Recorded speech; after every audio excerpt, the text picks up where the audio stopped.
So you're thinking about jumping into historical wargaming. Maybe you've been playing Warhammer 40K. Maybe you've been playing BattleTech, which has an amazing narrative. Both amazing universes to play in. But based on the nature of being sci-fi, even with an established narrative, there is a lot of flexibility. There is a lot of openness. And both games by themselves, 40K, admittedly more than BattleTech, there is an idea of fairness, meaning we're both going to develop our armies at a certain level, pulling from a variety of units, and they might play vastly different on the table, but because we've spent the same amount of resources, the game is somewhat fair. And that makes sense from a tabletop perspective. You want the game to be fair. Okay, the dice could turn against you. You could make bad tactical decisions. But if we're both equal starting out, then you only really have yourself to blame. Side note, you will blame the dice anyway. I blame the dice, right? Historical wargaming turns all of that completely 360. And jumping to historical wargaming, there's a couple of things to keep in mind that I think you need to be ready for. That said, as a wargamer, historical wargaming being so different, it really makes you tactically adapt. And for me, in enjoying historicals, mostly focusing on World War II, there's a lot of interesting tactics and situations which have made my sci-fi BattleTech and 40K gaming a lot more interesting. So let's look at some of the adjustments coming over from these other sci-fi systems to historical wargaming. The first is historical. Painting your miniatures. Having everything be one-to-one in historicals is huge, whether it's Roman times, whether it's Napoleonics, World War II. These are real points in history. So I have never seen unpainted miniatures in historical wargaming. And I'm not making a critique playing unpainted in 40K. It's gotten much, much better over the years. But painting your miniatures is an important part of the hobby. You would never field unpainted units in historicals because the game is very much, you're historically recreating. You're taking a situation out of space and time, a literal battle out of space and time, and reenacting it and asking the questions, what if I was there and commanding? What if this happened? What if instead of attacking up the left, we attacked up the right? Would it have changed things? I mean, you are exploring literally alternate realities. I mean, yes, it's a simulation. Yes, it's just a game, but it's vastly different from that perspective. So having your units painted on the table and recreating it, that is paramount. So what that means is you don't really have as much flexibility as you would think in painting your units. You're not painting your tank pink. You're not going to paint the shields blue. They're going to be red. It is historically represented. That said, it makes it a lot easier to paint because being modern armies or historical armies, everything is kind of the same. The colors are kind of standard with that. And being able to field your army is a lot easier than you think compared to 40K. You're painting Eldar, they've got tons of colors, they've got different units, they've got all this different stuff. It is a different game, but painting, very, very important. Second is terrain. Terrain is very, very specific, usually a lot more dense because, well, we're fighting here on the Earth. And the terrain is recreated in many cases one-to-one. That's not to say you can't just throw down a bunch of random stuff and engage in battle. That happens. But a lot of historical wargaming, and this is kind of the neat side of the hobby, is looking historically at that time period, either through actual pictures, if it's World War II, or historical accounts, if it's Napoleonics, maps, Roman times, looking at that, recreating the battlefield one-to-one. What this usually means is you're going to need a lot more terrain than you think. Most of it will be trees and shrubs or hills. But putting that on the table looks very, very impressive. And that's kind of like a sub-game of the game, recreating certain battlefields, recreating certain scenarios, or having enough of a terrain pool to pull in pieces to approximate on the fly and create this battlefield. That's also a little different. The third biggest piece, and this loops right back around to the beginning, many historical war games are not fair. They're not even. I mean, if all was equal and even in warfare, I wouldn't bother to attack. I'm only attacking because I have the advantage. I believe I have the advantage. Maybe I don't have proper intelligence.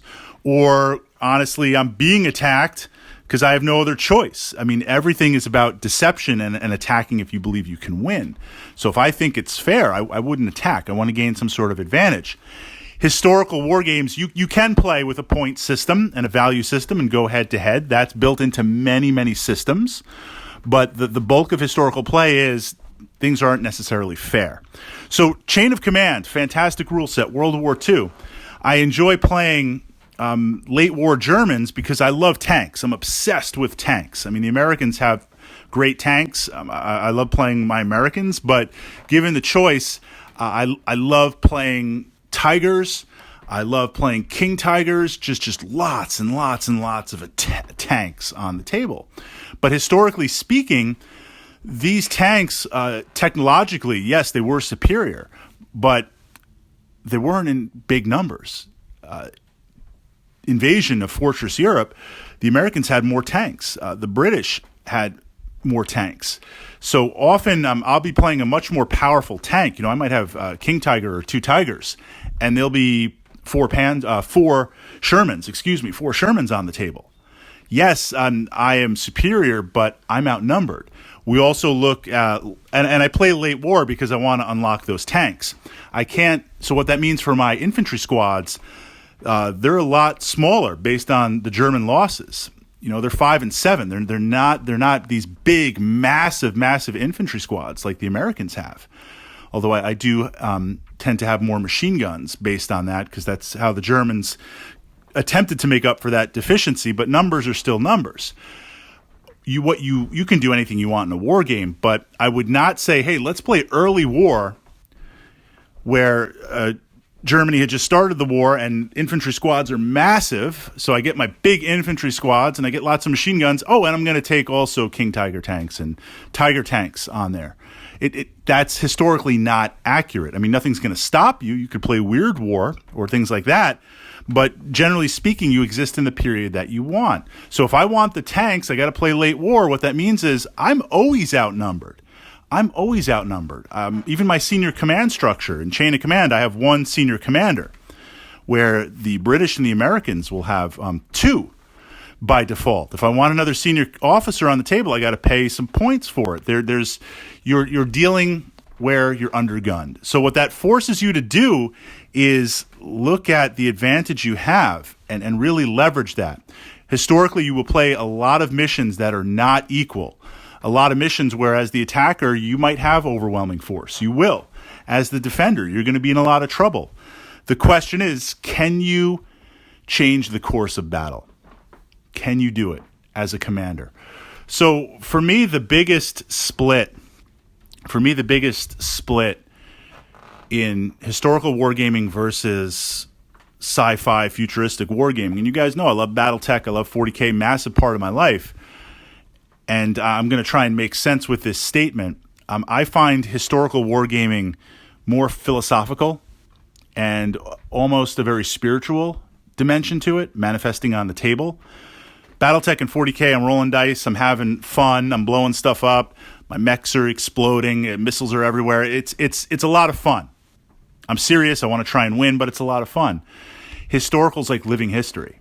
Historical is there in the moment and trying to visualize that moment in history and philosophically deal with those consequences and literally try to turn the tide of battle, or at least say this is hopeless, but can I last 5 turns? Historically breaking down the time, this invasion to this area, whatever forces were able to hold on to 4 game turns, each game turn maybe being about half an hour, they were able to hold on to 4.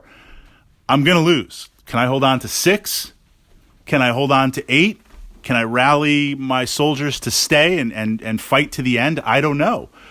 There's even been times historically where, if we're talking philosophical perspectives, where I've been playing and I'm losing. And I know, I mean, yes, wargaming, you never want to give up because it's the dice and anything can happen. We see this in Battletech where you're getting beat up and then you score a lucky headshot, blow a head off a mech, and now suddenly the battle's changed. So absolutely never give up. Second to that, there is a social contract in wargaming. You and I have set apart the time out of real life to sit and play. If I'm getting beat up, I'm going to fight to the end because I want you to have fun. Let's fight to the bitter end. But with historicals, things are a little different. There have been times I've been playing and I'm losing. The losses are real. They're mounting. And I'm pretty confident I've assessed the situation. I'm not going to be able to turn this around. So I will withdraw on there. I will pull my resources off because this is, if I'm putting myself in that historical mindset, it's vastly different than sci-fi. So it has a massively different wargaming vibe to it compared to sci-fi.